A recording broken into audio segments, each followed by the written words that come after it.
Yes, guys, and welcome to another episode of the Cannon Podcast. You will see that it is not your lovely, normal Penny, I think his name is now, voice doing. It is Sir George that is leading the pod, and that giggle means there's only one special guest. It is Sir Wohan. How are you, big guy? Are you good? Oh, I'm doing great, man. Doing great. I can't complain, but I'm just missing Arsenal. I really hate the international breaks, and it's like, I just like getting into I feel like the first international break was horrible because we had to sit on that result, the Brighton result, that was influenced by external factors. Just wanted to get that in there.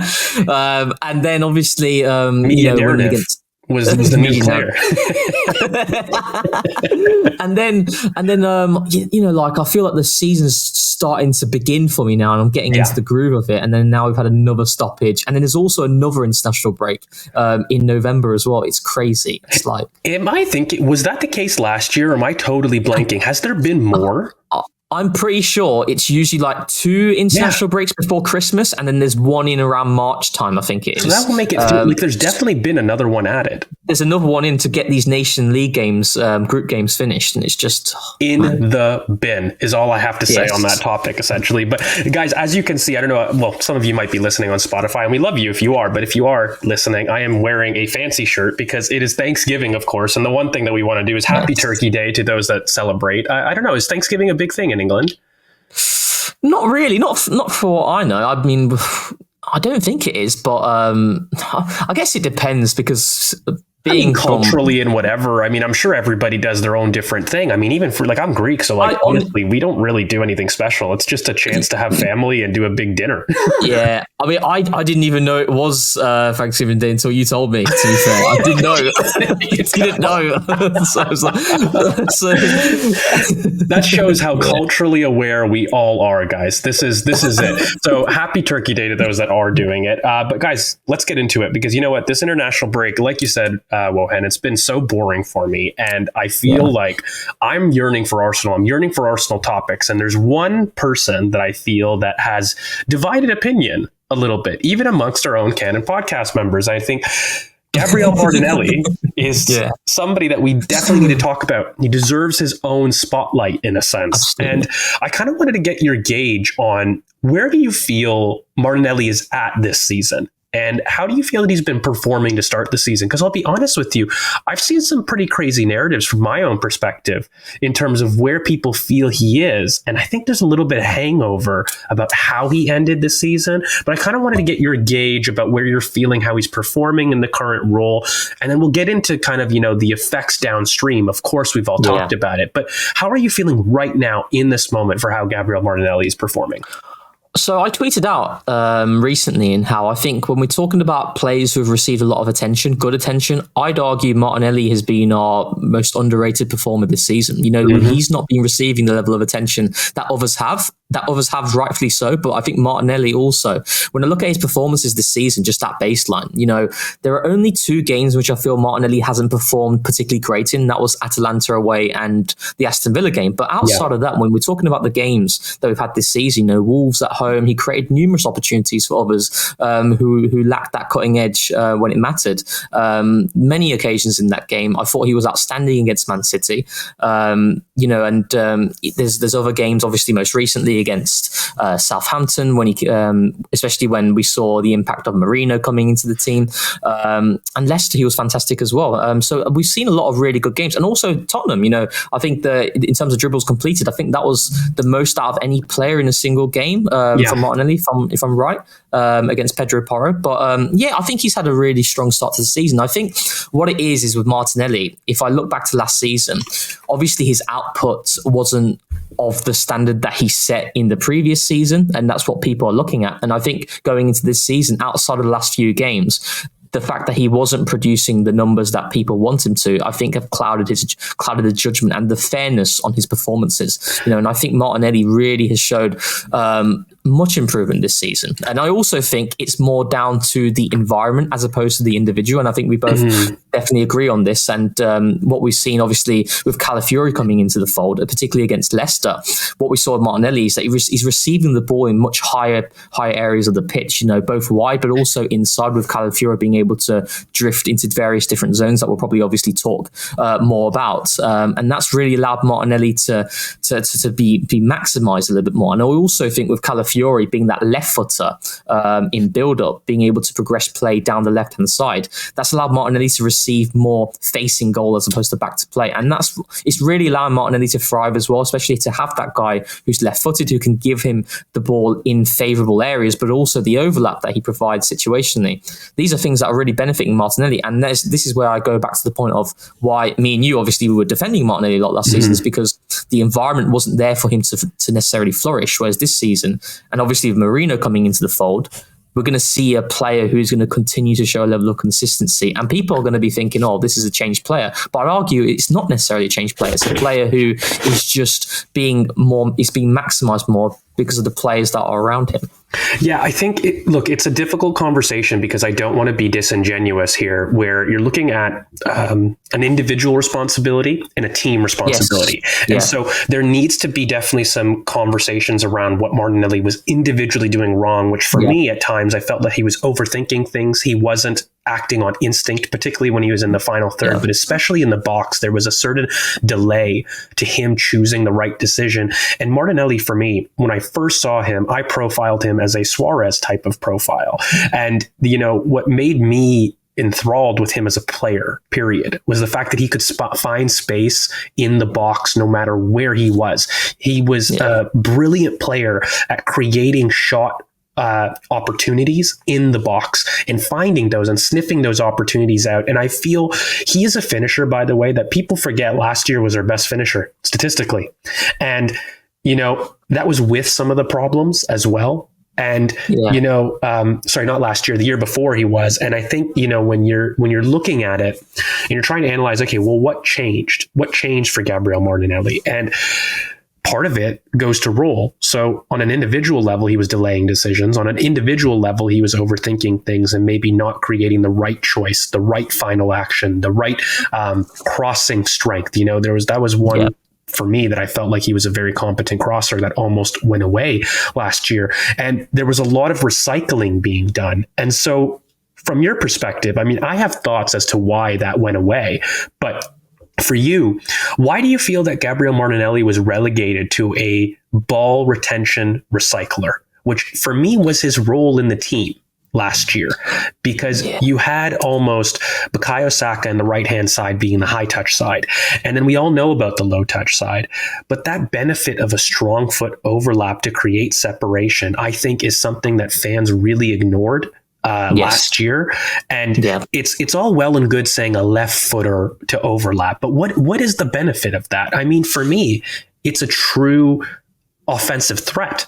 If you just have somebody that overlaps and you just think about it, right? Like, part of the problem is not, Ben White, when he does that overlap and he's on his right foot, it's not just that he's running to create space. I think that's a really big fallacy that I see on Twitter. It's the fact that if Ben is to receive it, he first time can deliver across. That's a very different defensive situation for a fullback that is seeing that overlap. So if you've got a Calafiori, a Mikel Merino, and by the way, for me, it doesn't even have to be an overlap. It could be an underlap. We've seen that with Granit Xhaka. But that threat off the first time ability to deliver across means, as a fullback, I have to follow and defend that area. I have to. Otherwise, I leave myself at risk. And so when Gabriel Martinelli was receiving in those zones, I just felt like, from a defender's perspective, okay, if I just shepherd him to the touchline, the threat's done. He's not going to be able to deliver it on the outside. He can maybe carry on the outside, but as a defender, I'm happy with that, because if he's carrying, he's got to go onto his stronger right foot, and that's an extra touch. So it's just a lot easier, at least from a defensive point of view, to say, I can mark you, which I don't think we're going to have this year. But for yourself, what do you think? Like, what was the difference last year? Do you agree it was just a ball retention recycler? Or do you think like the role is going to change this year? Or am I waffling and there is no role change? I think what it is that sometimes we look at Bukayo Saka and we think Martinelli is stylistically the same type of player because normally they start both left wing and right wing, right? So what Bukayo Saka does, we expect Martinelli to do the same, but they're different types of players. And last season, I think the point that you made about individual responsibility is very good because I didn't necessarily point into that, but Martinelli obviously could have done better things last season in many different moments. But I also think when we're talking about the right-hand side and the left-hand side, one of the big things for me last season was the lack of symmetry in our play, which is something that was very evident in 22-23. You know, obviously we had other problems in 22-23, but one thing that we had was symmetry. And, you know, when we funnel played towards the right-hand side, we had good combinations going there within that unit. And likewise for the left-hand side with Xhaka, but also Zinchenko as well. But I think last season, one of the big things that we had with Martinelli is, like you alluded to, he was isolated a lot, you know, 2v1, and we expect him to be able to be that Bukayo Saka type, but he's not that type, you know, and he's not someone who's going to be able to thrive in those sorts of conditions. But also, as you mentioned, you know, the right-hand side is that high-touch area of the pitch. The left-hand side was a low-touch area of the pitch. And you're thinking to yourself, the way that we kind of funnel all our attacks towards the right and we isolate the left-hand side, that we're going to be able to switch early. But we didn't switch last season either as well. You know, Martinelli, both statistically, he was the most, I think, second or third most isolated players in Europe. Easily. And you know, that can be beneficial if you switch play early because you can find your man, you know, 1v1 in space, but we weren't doing that. And Martinelli just wasn't getting that level of support through the left-hand side. And that's why I think the way that you call it, you know, that kind of ball retention type of player, I think that was the role that he was forced to because he didn't have enough support and there wasn't that level of connection that we saw in that unit. But this season, what you're going to see is players creating space for Martinelli to come more inside. You know, and we saw already, you know, the underlap that you mentioned, Marino offered that a couple of times already in the game against Southampton. Calafiori also offered that as well. So it doesn't matter who does it, but someone needs to do it to be able to create that space for him. And I think the overlap that you mentioned, again, it's if you look at like, there's so many examples, you know, you've got the Brentford Kai Havertz winner with Ben White providing the overlap and putting the cross in. You've got most recently Jurriën Timber going on the outside against Leicester. You know, it offers so many good levels. It offers so many good qualities for the winger because it gives them more space. And I think with Martinelli, having that guy like Calafiori Marino, naturally to give him more space to come inside, I think he's going to benefit a lot from it. And also, we'll probably talk about it, the half space cross, you know, from the right-hand side. Having Marino, and we saw it immediately, you know, having Havertz and Marino as those bodies in the box to occupy players, and then you've got someone on the back post who's overloading that far side fullback, that being Martinelli or a Trossard, but Martinelli in this case, he's going to really get a lot of finishes in those types of areas this season because that is where you want him as well, and we didn't necessarily see him in those areas consistently. And I think what you're going to see this season, as we alluded to, is the fact that we are going to effectively change Martinelli's role more into the role that he had in 22-23. And that was a player who, well, the numbers speak for itself and the level of influence and impact. It's just... And we got to get into, I mean, we'll talk a little bit later in the pod what I think Mikel Merino gives you on the transition. So it's not just about relegating Martinelli to a role he's more comfortable with, but I feel that we're going to see an even better performance even over Granit Xhaka, arguably, for me, because I feel that Marino in those high spaces, I think we're looking at a player that's got similar intelligence, but I think the way that he's able to turn, it's more agile. I think that his release of pass, even though Granit Xhaka wasn't poor by that by any means, in fact, it was one of his strengths, I think it's even better with Marino. His touch economy is incredible. But I don't want to get into that section too much. You had mentioned a lot about switches, which is something that me and you have shouted from the hilltop for months. And it's one of those things where I feel, okay, we are just fans. We are here on a podcast and we're talking, right? Mikel is a genius. Let's get this out of the way. He is something that I don't want to speak for you, but I think we both feel is going to reach the upper echelon of the game.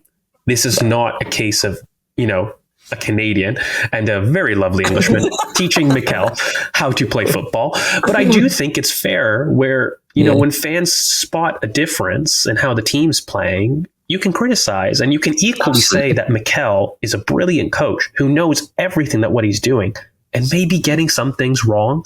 And that's okay to say without you feeling like he's horrible.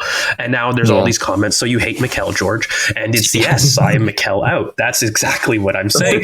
That's what I am. But, you know, I think this switching is a very prime example of what, you know, a lot of fans were basically critiquing the club for in our play style, right? It was something that we couldn't understand.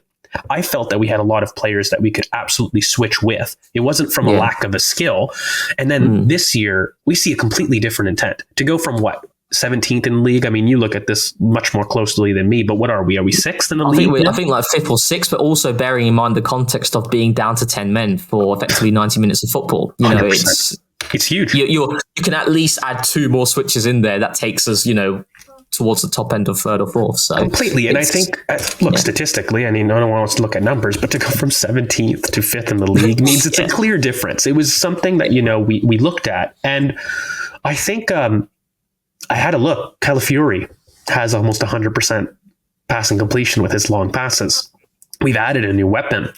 And where I'm going to go with this is our fullback profiles in general. I've got a new theory developing because I'm a nerd. And, I have a look at the team and, I have a look at Manchester City. I have a look at Liverpool, and I try to analyze where is the drive coming from in the team. I think with Arne Slot, a little bit of it is more actually central. Ironically, he uses a double pivot really well to work possession, but he uses it to almost create space from an anchor position that way. And I look at, Pep Guardiola, and I feel that his drive has always been in the half spaces, ideally. Yeah. I think he's evolved throughout the years, but he views football through domination of those half space zones. And then I look at Mikel, and I try to see, okay, let me evaluate where we've spent the most money. Let me evaluate where we're seeing the most talent.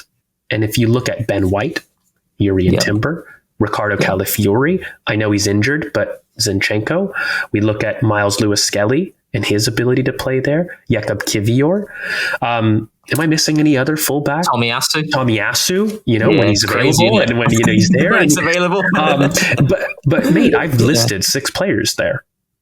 It's actually incredible. And I feel that this team is looking for a different type of drive from fullback areas. This is where we're going to be getting our impetus in the team. Yes. And our ability to change profiles within those areas is going to be critical. So for you, how do you feel about this whole idea of starters versus rotation? And do you feel that the fullback areas are going to be the primary focus for Arsenal in terms of how they're going to define their gameplay on the day? I know we'll have different formations, but do you feel that the fullbacks will really be those points of difference where we might have a nice spine of Declan Rice, Martin Odegaard, Mikel Merino, the front line? We'll have a spine of knowns. But do you think that the fullback areas will be how Mikel wants to chameleon this team moving forward this season? Absolutely. I think, chameleon is a great way to look at it, because I think I look at Mikel Arteta and I think, when we talk about his style and the way that we play, there's so many different facets to it. And the ability to change in different environments to combat different game states is something that we do really well. And I think when we're talking about what areas we're able to do that at our best, it's certainly the back line, in our fullback profiles and the variety that we have. That level of unpredictability is very difficult for coaches to effectively plan for, as you would know. And I think when we look at the fullbacks, and I look at, for example, the Champions League when we played against PSG, right? For me, that game at right back was always a Jurrien Timber game for me in that specific game because of what he can offer 1v1. And I also do believe in the Champions League, 1v1s are so critical, and I think you want to maximize that, and that's what Jurrien Timber offers in those types of games. Not to say that he doesn't offer in other games, but that specifically is something that he can really help you maximize against those tricky wingers. But then in other games, the predominant games that we have in the league, you're talking about that synergy Ben White and Bukayo Saka have. That level of chemistry allows us to combat a whole host of different game states that we saw last season, and it being, that right hand side being the catalyst to our attacking play. Odegaard deeper.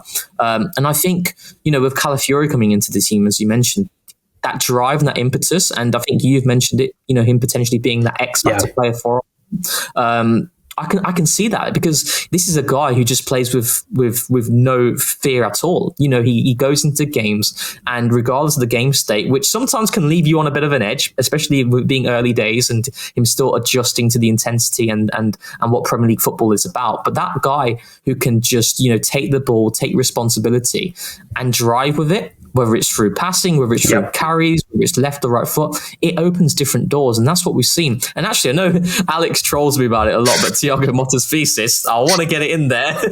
But he mentions about, specific, well, I can't remember the word off the top of my head now, but it was about something that he values so much and is effectively progression in any given way. When I have a player, that player needs to move into whatever area in order for the team to be able to progress up the pitch. Calafiori fits that to a T. Regardless of the way that the opposition presses or what they're doing, he will find a way to try and get himself on the ball and drive with it, whether it's through a carry, like I said, or whether it's through a pass, a line breakup. And that's something that is really going to galvanize that left-hand side for me. But also just generally, I think our backline, our fullback options, that is Arsenal's like gold dust in terms of variety, because as we both mentioned, it's just the level of variability that we have to combat different things. Well, I mean, if you really want to analyze, like, what team in world football has the quality we do in fullback areas?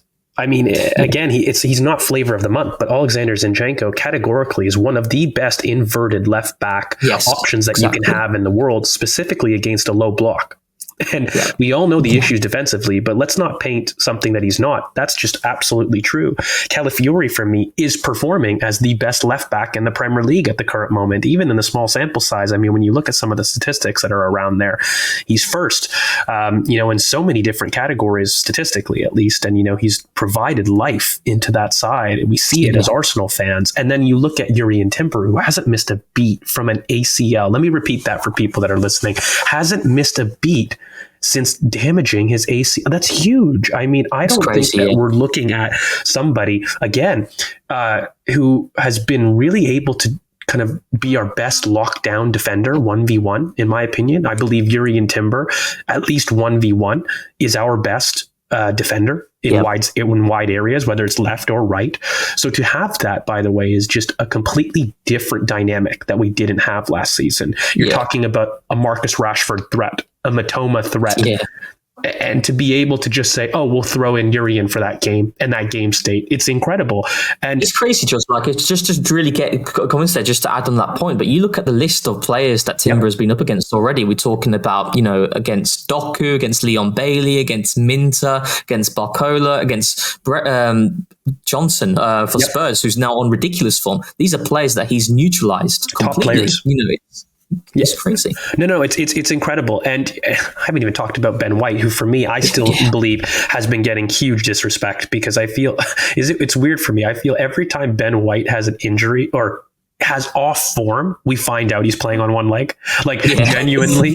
And we all know what Ben White gives us. I think one of the biggest things is I was having a look just statistically, because there's a lot of people that love what we've seen from Jurrien Timber, which has been incredible, by the way. It's been incredible. But I think in terms of progressive passing distance, something that Ben White never gets the credit for, which I'm not too sure why.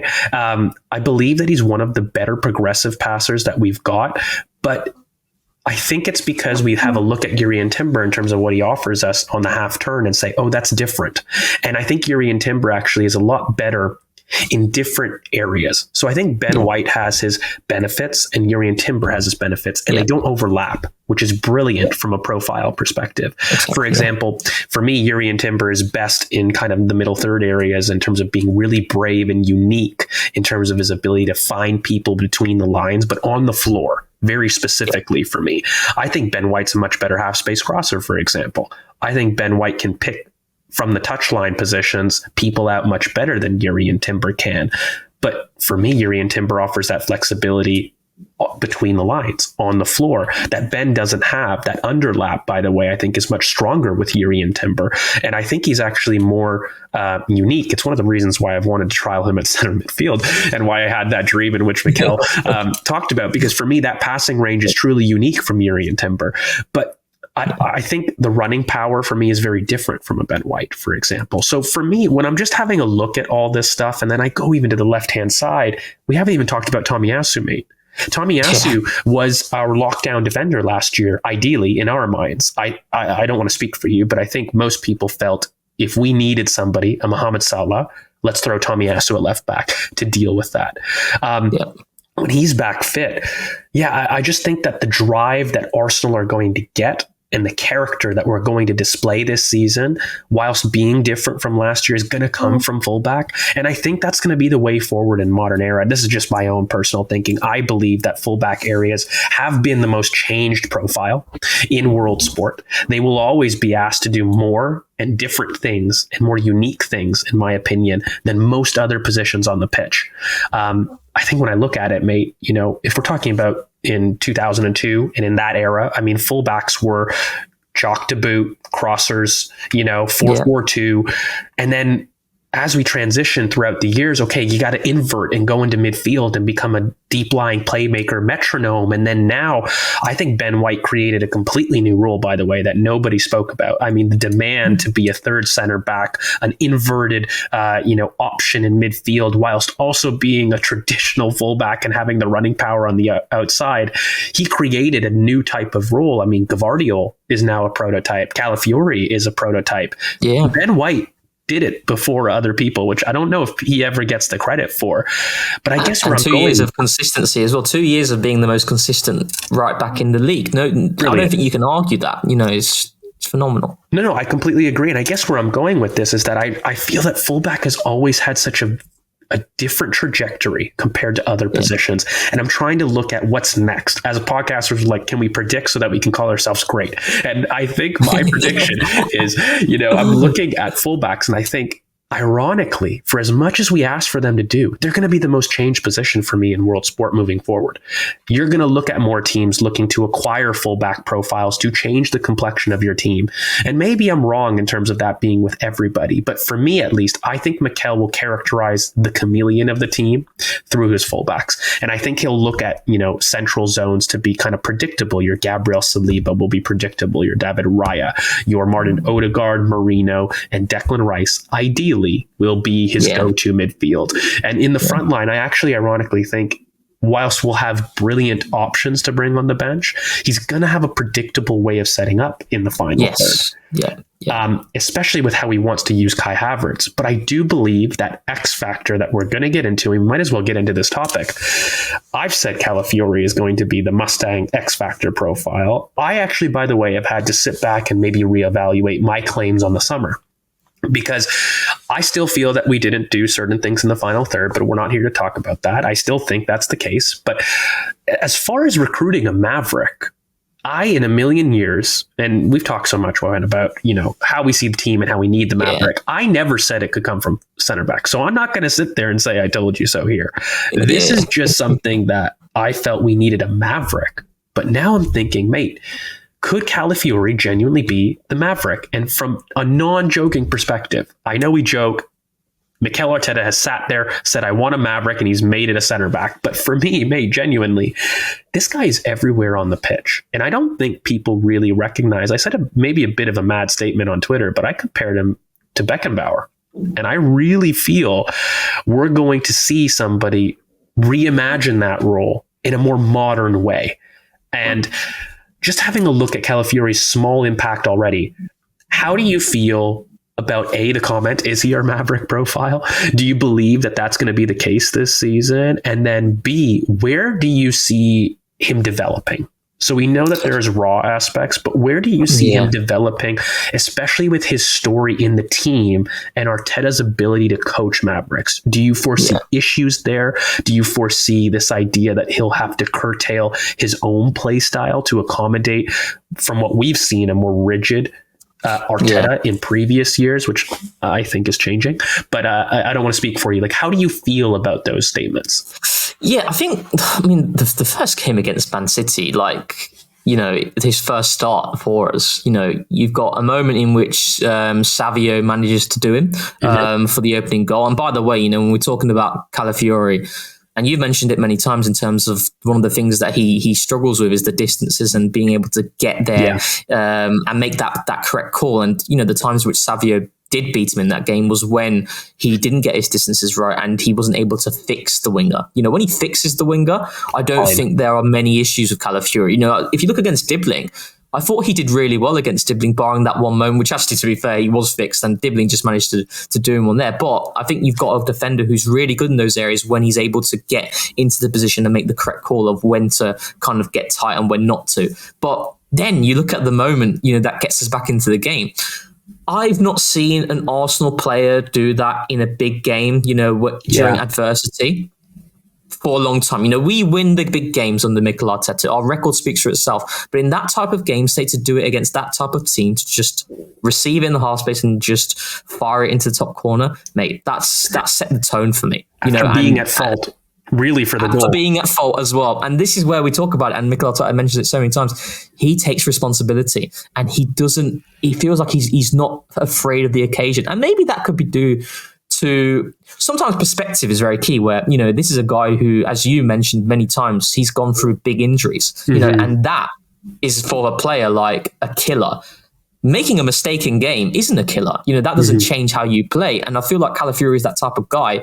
He'll keep going regardless of if he's having a poor moment previously. And then you look at the other games, and like I alluded to, the game against Leicester, it was such an eye-opener for a lot of fans because it not only benefited Martinelli, but it also benefited Declan Rice, who we've both talked about. And when he's playing in that left centre mid role nominally, we've seen him predominantly really high between the lines, back to goal. And that type of in that type of role, in the games that we face, it means you're not going to get loads of touches on the ball because the way that the opposition sets up. Calafiori coming into the team not only allowed Martinelli to receive the ball higher up the pitch, but also giving you that left foot who's able to progress to the inverted winger, Martinelli in that case, to receive facing goal. But also, because Calafiori is drifting into various different zones between the lines, it allowed Declan Rice to step outside the block, come deeper, and then face play and dictate with the ball. And he racked up, I know it's obviously Leicester, but 100 plus touches in the game.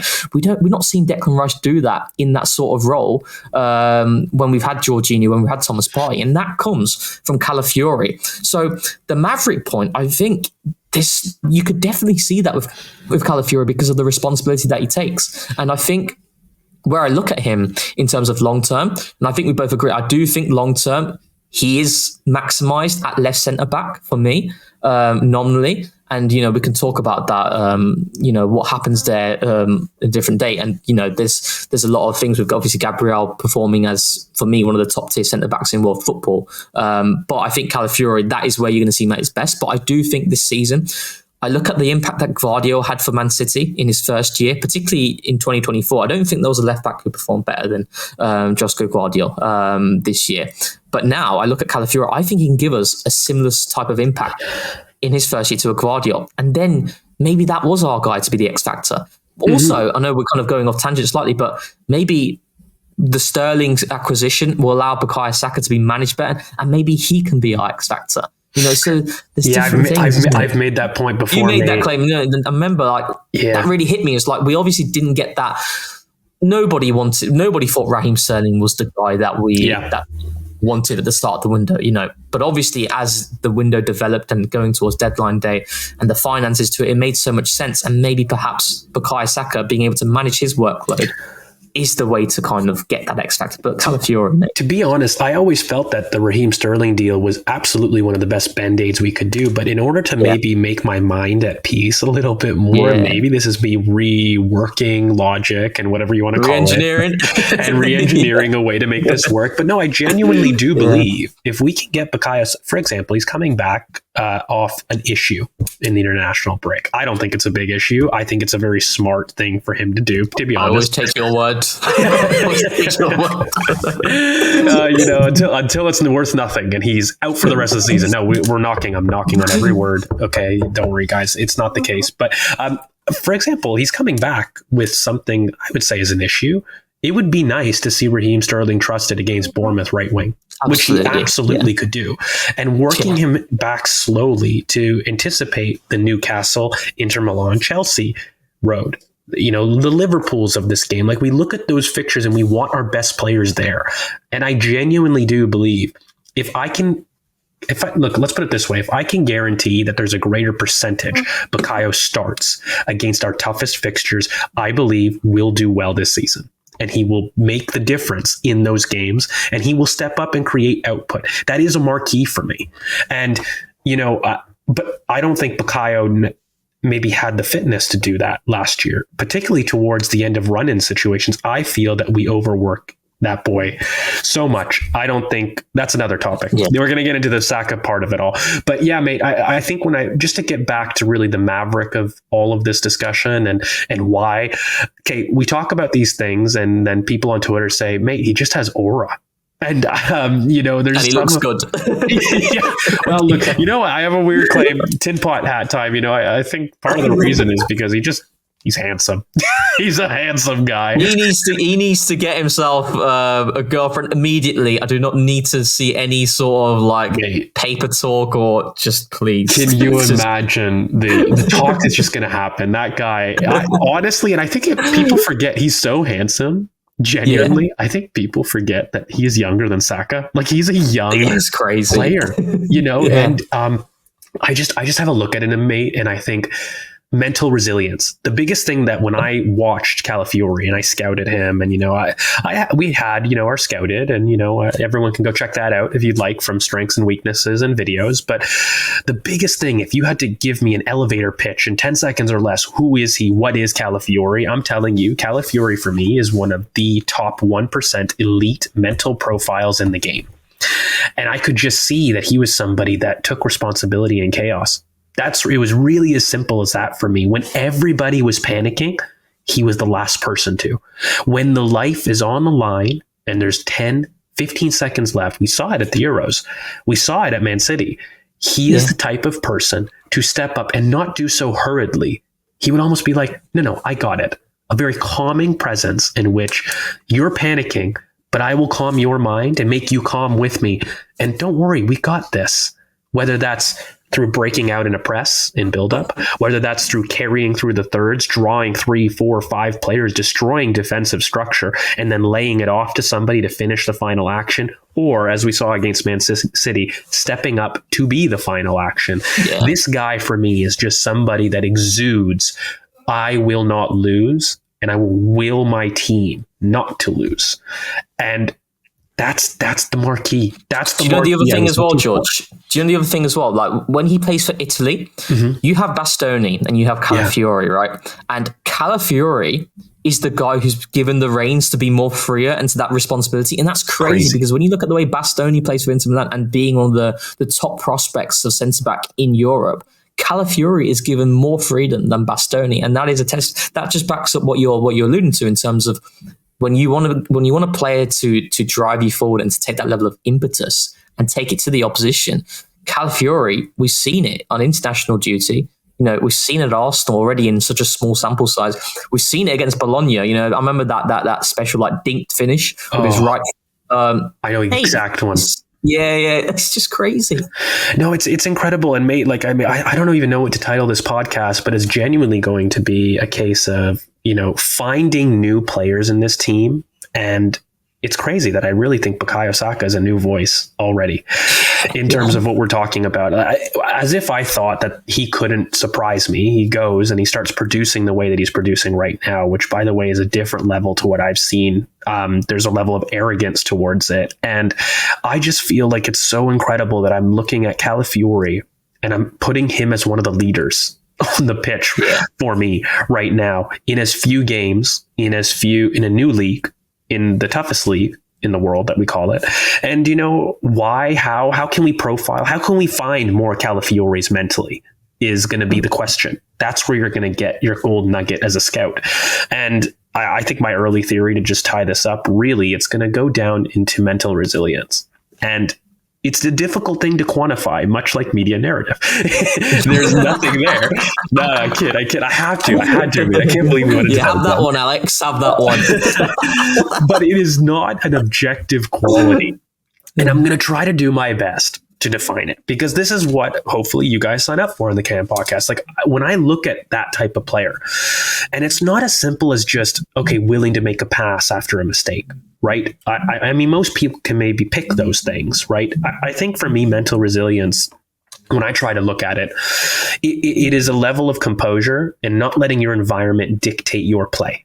really, is how I look at it. So whether or not that's an opposition pressuring you in a corner, whether that's a crowd, a decision, a referee, something going against you, letting the environment dictate how you're going to react is what normal players do. What the average, and actually, so rude, it's not even just normal, very good players. You can reach an incredible world-class status and I think not be in the top 1% of your profile. I think that can be the case. There's another level for me. And when you reach that other level mentally, I think the best players in the legends of our game have never let environment dictate how they'll play. Yes. And that's away from physical or technical. Like you can look at Zidane, you can look at Pirlo, you can look at Iniesta, you can look at Thierry Henry, you can look at Yaya Toure. I've mentioned such different technicality and physicality there, but I think the one mental thread all these guys had, the environment didn't affect their play. They had a resilience to that, and they were able to create special moments because of it. So, I just think that that's what Calafiori gives us, for example, and I think I can't wait to explore it. I will end on this. There are things to improve. I'm not sitting there saying he's already a legend of the game, but I am. And I think he will reimagine the role of Beckenbauer. I think we're looking at a center back stroke fullback that will maraud into midfield in the final third. We've already seen it. And he will impact the team in that way, much like Francis Beckenbauer did. And to me, he's a legend of the game in so many ways. I think we'll start to find more center back stroke fullbacks like that. You know, you've got Gavardiol, you've got Ben White, you've got other people, and we're developing that profile more. But I do think as we transition and as we look forward, we're going to see more 3-4-3s, more Cruyff principles. And I think you're going to start to see those legendary profiles of the past start to creep up again, when I think they were always there, but football goes in cycles, right, mate? Like, you know, you've got twin partnerships, you've got three at the back, you've got whatever. And I think this is going to be a new craze. The Gavardiols, the Calafioris, and the Ben Whites will lead a new era of fullbacks going forward. But mate, we can't end and go to questions before we talk about one more part of the left-hand side. Mikel Merino. And me and you, we talk about our press because we're nerds, and we like to look at off the ball, and we like to look at, you know, the throw-ins. We like to look at set pieces. We like to look at every facet of our play and say, hey, can I define it? And I think one of the biggest things for me is, again, we're looking at a player in Mikel Merino who we haven't had the luxury of seeing integrate into the team, really. We've seen snippets, and for me, he's going to really change a lot of principles, actually, particularly out of possession. And I wanted to have a talk with you a bit about it, because last year I would describe our press in two bookmarks. So I would say between August to about middle of November, there was much more of a passive. Well, passive is the wrong word because it's not passive. It was a more zonal approach. And whilst I hate bookmarking our press as zonal or man-to-man, because it's not true, we employ both. And you've spoken brilliantly about that in the past at length, right? Like, it is a combination and a hybrid of both. But I do believe from August to mid-November, there was certainly much less man-to-man marking emphasis throughout the games.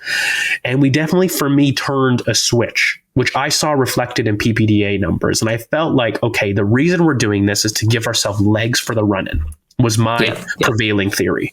Now, I have a look at things this season, and again, it's really difficult with sample size, and it's really difficult with, you know, our 2 red cards, which are huge outliers to this. But Mikel Merino, for you, mate, okay, one thing that I saw when scouting, and again, plug, you can watch that scouted on earlier videos. Check it out. See the strengths and weaknesses. But for me, Mikel Merino has an incredible ability to use his frame to nick and to be a really proactive presser. I've seen it in the short clips, in the short time. Really quickly for you, how do you feel Mikel Merino changes us kind of out of possession? Do you see him doing what we asked Declan Rice to do all of last year and be that one to really be the deep presser, the one that could almost, for example, at the Community Shield, be the one to press Rodri?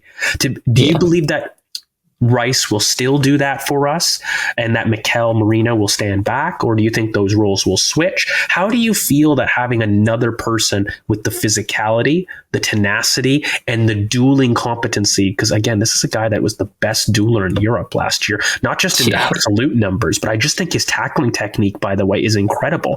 He's got a really big zone of tackling radius, I call it, because those legs to hip ratio of his are so long. Like, I feel he can just elongate like some telescopic robot that can just say, I'll snatch that tackle away from you. Yeah. How do you feel he changes Arsenal's ability to press? Do you expect more man-to-man pressing with our starting midfield back, of course, with Martin Odegaard? Or how do you see him used out of possession?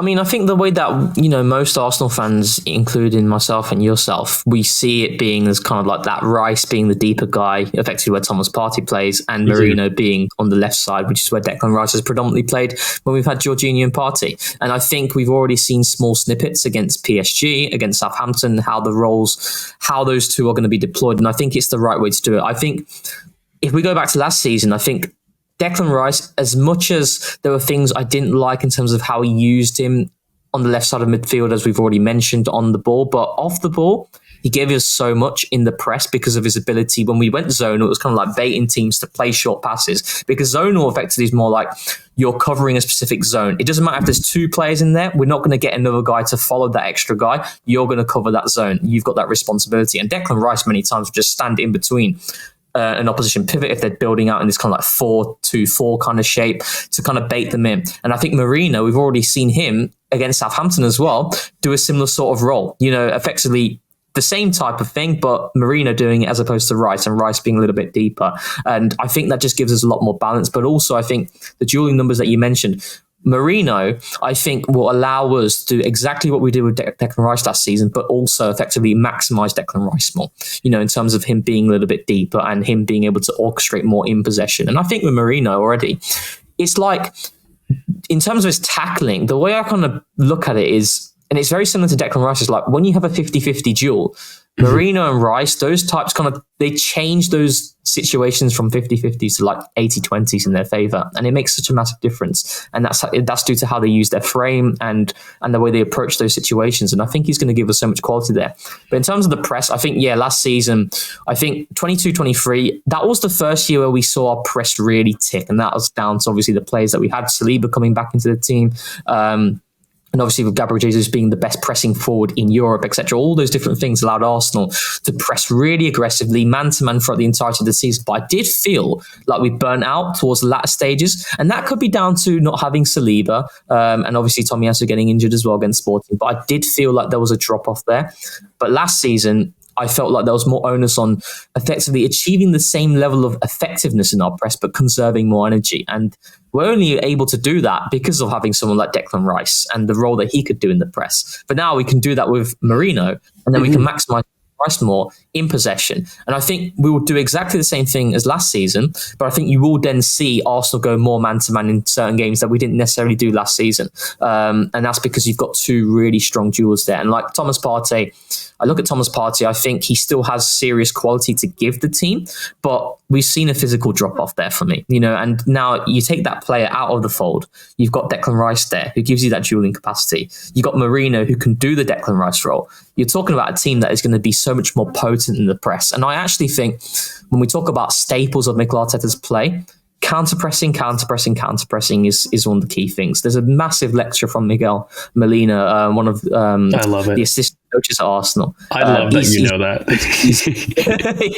And there's like certain parts of Arsenal's DNA that they have, and one of them is in bold. It's counter-press. Regardless of the situation, I need to counter-press, because we want to win the ball back. There's so much emphasis on that, and I think Merino is going to add so much in that. Can I be a super nerd? And we should definitly break down videos like that. Yes. And guys in the comments, let us know if you want me and Ryan to nerd out over some of those lectures, because I think there's that is going to be like peak nerdness. But I'm gonna highlight something so crazy from that talk, because Miguel Molina does this brilliant thing where he talks about defensive line heights, which, just to break it down really quickly for those that may not know, I mean, when you've got a 4-4-2, for example, that's 3 line heights. It's the line in which you might talk about how your players are oriented out of possession on the pitch. So your back line, your midfield, and your strikers, right? For example, if you play like Pep has done for a lot of his career in a 3-1-6, still that's 3 line heights. But what we do is we have a 4th. And Miguel Molina talks about the importance about adding somebody to that anchor position, which is a pivot, and why we need to operate with 4th to protect against transitions.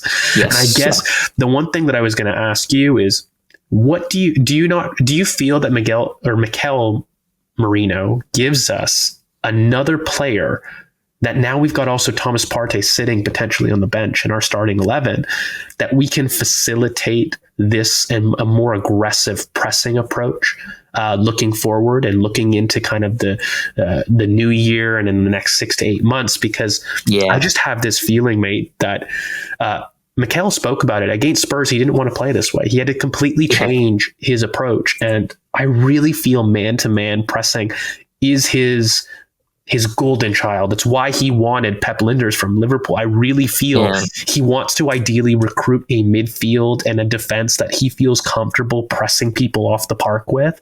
Do you feel at all that it gives us a level of that flexibility? Because as you said, Thomas Partey is reduced physically. Like, how do you feel, I guess, that pressing intent evolves with the year? Like, do you believe that we see more higher PPDA numbers and man-to-man pressing and that kind of thing? I definitely think you will see that as we continue throughout the season and we go into the new year, as you allude to. I think, like we've mentioned already, what Marino can give in terms of his dueling capacity, his tackling, etc. But also the point that you made about Thomas Partey. If we are able to manage Thomas Partey's minutes as well, you've got a fresh player there who can also contribute to that level of intensity. You know, and as much as, Jorginho did a very good effort last season, and I think he's been a fantastic signing, but it's ultimately not his type of game. And he was tasked to play a lot of games in which, we're trying to press high, but ultimately there are limitations in his game that meant that we can't do certain things. But now you've got someone like Mikel Merino and Declan Rice as that starting midfield with a Martin Odegaard. Then you've got someone like Thomas Partey also who can contribute, who, yes, he has dropped off physically, but he absolutely can still offer that level of potency, pressing man-to-man by managing his minutes. You've got a level of ability there that we can sustain for an even longer period. And I think the PPDA numbers will go up. I do still think that there will be games in which we'll try and bait teams into play, because I think when we do go zonal, it's kind of like it gives you a better likelihood of being able to kind of force turnovers high up the pitch and being able to generate really good opportunities there. Whereas when you go man-to-man, you can press a team off the park, but you tend to force them to go long immediately. And that's good in a sense of you being able to regain the ball, because we have the capacity at the back with Gabriel, Saliba, etc. But you ultimately do limit yourself in terms of how many chances you can create high up the pitch. So it's that balance. But like the Liverpool game was a great example, and actually, funny enough, Jorginho started that. That was a game which Arsenal went so man-to-man, at the Emirates, and Declan Rice and Jorginho's roles they swapped in that game. Yes. And look how I'd probably say that was Arsenal's probably best pressing performance when you consider the caliber of opposition that we faced as well. And completely agree. Yeah, so I think they're going to give us so much, and I think you're going to see more situations like that develop, especially being able to also have Thomas Partey, a guy who's going to be, being able to, his minutes going to be managed more, and he can come in and deliver that impact as well. So. Yeah, such a landmark performance, that one, and I really felt like, when you start to talk about replace Jorginho with Mikel Merino, and I just think, wow. Yeah. And I'm thinking like the potential of that press, it's just incredible. And I think going forward, I really feel that performance against Liverpool, again, they are the hallmark for man-to-man pressing in the league, right? Like, so I thought it was incredibly brave, but I'm just thinking from a logical perspective, maybe we see that more often in the new year. Maybe that game was kind of like, sorry to cut you there, but maybe that game was like passing the baton, because Jurgen Klopp, completely. If you look at his interviews, there's a really good one where he talks about, his press and his idea, effectively just organized chaos. And we did that. We've been doing that for some time, but we did that. We showcased that against a Liverpool team that, by the way, were in form. And had they have won that game, they would have opened up, I think, an 8-point gap on Arsenal at the time. But we effectively did what Liverpool had been doing under Jurgen Klopp for so many years, and we did it to them, and we did it relentlessly with their best players available as well. And Completely agree, mate. And you know what? It's almost as though that we podcast together. We have like mind. But guys, listen. It's that point in the pod where we're going to sit out and take viewer questions. So I've got a couple questions here, and we'll try to get through as many as we can get through. And guys, thank you so much, by the way, for that. I know we kind of set it out late. Again, my fault. I've realized now that I think no one else in the world has Thanksgiving. I think this is a Canadian thing. Like, I think Thanksgiving is in November in terms of what America do. And well, so as long as you had a good time, it doesn't matter. As long as you had a good time. 100%. But it is Turkey Day. And so the one thing is, I think having a look at some questions right now, I'm going to pull up one. So I think King Kai at King_Kai29 on Twitter says, who do you think will be the next unexpected player to be replaced at Arsenal? Our fans love replacing them. Ramsdale happened last year, White this year, and he says in brackets, I think he's been replaced by Timber. We have a conversation about that. I don't know if he's replaced, but I think the point stands. Who do you think in the 11, or rather, let's not even think if it's just a who, but what position do you feel could be redefined next year or in the future?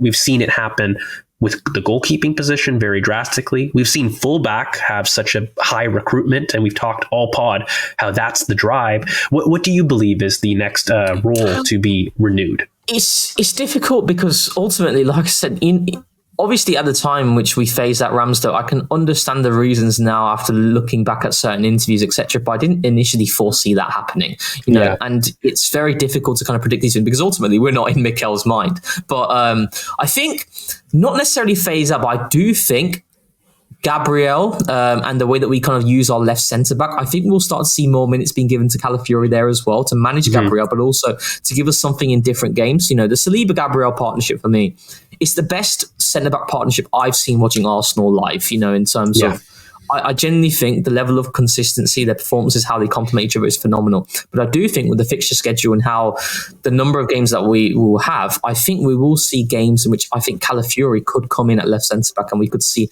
a little bit of rotation, not necessarily, full rotation, because I think Gabriel, like I've alluded to, he is in that top percentile of centre backs in Europe. But I think there are certain games in which Gabriel has his limitations, and I think Calafiori can certainly help there. But likewise, Gabriel offers so many qualities that makes him, incredible in 90% of games in which Arsenal play.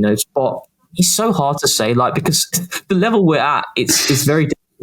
You could make a case of Martinelli left wing, his minutes being managed again. This, but I think there's certain plays in which that when they're there, they're going to be playing, and it's like I'm going to be so lazy. Declan Rice. I mean, I still don't think that we've seen the peak of what Mikel would like to show with him in the team. And I think that his real hybrid role, about people really debating whether or not he's a box-to-box midfielder, I truly feel that Mikel Merino and Calafiori represent a huge Band-Aid and knock-on impact that makes Declan the lighthouse that Mikel has envisioned. And I just feel that we see a different level of development there with Declan Rice, and with him consolidated into that position, learning and becoming that position. I just feel with support wide, and he doesn't have to worry about being the firefighter both in the front press in terms of meeting the first man a la Community Shield and also being the transition stopper. I just think he'll feel more support, and he'll feel supported and more secure in doing less, which I think is ultimately what we've got to do with Declan. He wants to do so much, and God, he's such a yapper, isn't he? Even on international break, so cringe, mate. Honestly, I love him, but he's so cringe. I said this to Alex, and Alex agreed with me, and it's like. But then again, it's like you can't win if you're not a good guy. You're not a good guy. You get slated. You're such a good guy like him. You're getting slated as well. You show too much personality, you bastard. Now we've had enough. It's true. He is such a yap. But again, I think it actually goes to show. I'm going with a serious point here. I think he wants to do so much. He wants to solve so much with the team, and that is to his detriment. When he's stretched and he's stretched mentally, I think that teams look stretched, and he is the heartbeat of your team. So getting him back where he belongs in the deep engine room, I think, is going to be really important. And I think it's less about replacing players, but maybe replacing our perception of who Declan is. So moving on, we'll take another one. So, we'll take another question from our lovely Discord, and we love you, Discord members. Thank you so much. Again, just a quick reminder, you can access the Discord if you like our content and you like more of this stuff. You can find this kind of on Patreon, and we'll link in the description. And that has the link for the Discord. However, I will go to Tio Lu. I am butchering the pronunciation, but Tio Lu 00. That was the one I was going to go for as well. Brilliant. So this is you, buddy. What are ways we can adapt to games without Saka in it? Is it really possible to share his responsibilities across the pitch? In brackets, when Ode's fit, though. How do you feel? Again, I really don't think it's a serious thing, but let's say we had to live in a world when Saka is just not there. How would you go about it? I found...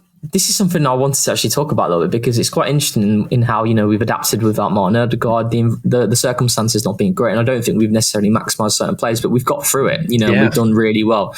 I think if Saka was to be out, I've always looked at Raheem Sterling as being that guy to fill in. But then I think when we talk about a lot in terms of units and how you can complement a Sterling. And I actually do think a Timber right back suits Raheem Sterling more than necessarily a Ben White, because of you've got that strong right foot who's going to occupy the channel, and then you've got someone like Timber who is very comfortable in those inside zones, as the interior, making those underlaps, which Raheem Sterling absolutely can do as well. But I think in terms of that balance, I think you've got a really good combo there. I always look at our right side and how when we have Saka available, we have everyone available. It's when Odegaard predominantly can drop deeper. It's when Ben White can make those runs on the outside, starting deep. And it's when Saka has more room and space to come inside.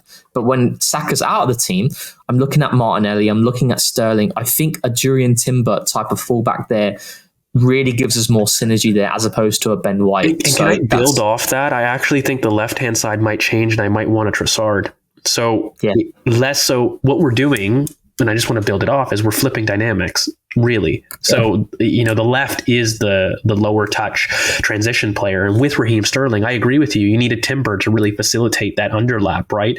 But I do think if you're going to make the right then the low touch, the left has to be a little bit higher touch, and it might make, for me at least, you can maybe have a cheating of Martin Odegaard down the left and experiment down there. You could do that. But I think you'll ask Calafiori to be much more of that overlap. And I think I might actually employ a Trossard in that situation where you've got a brilliant touchline option for balance on the right, but then you do need a much higher touch, and have Trossard be inside and play off of Kai Havertz like we've seen in the last couple of games, and really see that dynamic flourish.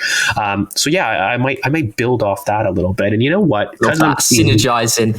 There you go. The whole podcast is synergy. I think I want to get through one more question, because it was actually really good, and I've got some time. So as long as you are good, mate. This is from Lon at Leon_14D. If you could pick one player from the Emirates era to play in this Arsenal team, who would it be? With a very good caveat. However, you would have to sell the current player who starts in that position. I thought that was a fun one, because you know what? It has an interesting caveat. You can't just think who's going to solve me, because the guy you're replacing is gone. Oh, God, already. I've got one, but it actually goes against everything that I've said about him and the project of him being at centre forward, and how I've always maintained I think there's some potential there. But it's Van Persie. It would be Van Persie.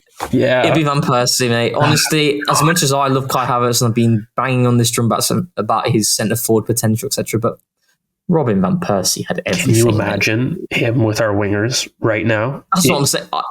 That's the no. Immediately, but if I'm being unbiased and I'm being fair and objective, Van Persie.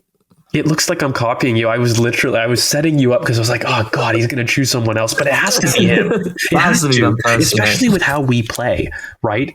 Just somebody that lives off the last shoulder, that has that different level of technique. You look at Kai Havertz again.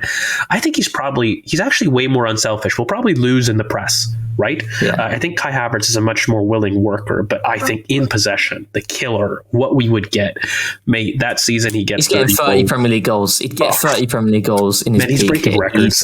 He genuinely could rival Holland, I think, go stroke for stroke in terms of goals at that point. So that is a very fun and and I think that's a brilliant way to end it. So guys, thank you so much for sticking with us. Again, sorry for the slight delay. It is Turkey Day for us Canadians over here, so we had to rework. Happy Turkey Day, George. Thanks, mate. Thank you. As long as I'm celebrating it, right? Like that's what it is. So thank you guys so much. Just a quick reminder, guys, we've got a lot of pods coming up, so we're going to shift some schedule a bit. We're recording this on a Monday, so you'll probably be hearing this through your ears tomorrow.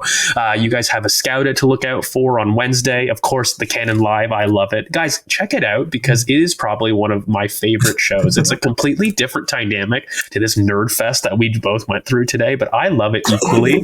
And I just feel like it's such a great thing. So check it out on Thursday. The Cannon Pod Live is going to go out. And on Friday, we're going to be releasing a very special pod. I'm going to be recording with a mystery guest that's going to break down our set pieces. And that's going to be a total nerd point, where we're going to try to break down Arsenal set pieces, the whole juju of that, and what makes it click. Why is it that we're so good, and why is media narrative out to get us again on us only scoring set pieces? It's crazy, but you will find all that out on Friday. And guys, thank you so much for sticking with us. We hope that this has been a good music or potion to your international ears that have been baying for more Arsenal. So we hope that we have satisfied that urge. And again, guys, if you guys really like the content, we would love for you guys to join us in the community, so you can kind of pop down, join the Patreon. Link is going to be in the description. Of course, do all that fun YouTube stuff, that like, comment, subscribe thing, that old thing that now I'm adopting. I think that's the phrase. Make sure you do it. It helps the channel. I know it does. And we would love to have you guys join the community. The Discord's been popping off. There's I think about 200 and something 200 plus there. People, it's a good time. You get to debate how tall Rohan is, and he's got proof that he isn't. I've got proof. It's I've got ridiculous. This is, you know what? I'm on your side. Us short kings that aren't even short need to rise up. Okay. Except I've been done dirty in this. This one guy spotted me, and he's lied. He's lied so badly. Ridiculous. So guys, thank you so much. Again, we're going to have some pods for you guys later, so hopefully you guys can sit there and enjoy it. Thank you for listening and keeping your ears peeled for our lovely voices here and joining us despite no Alex to host, but we hope you'd enjoyed it. And thanks for keeping it Arsenal.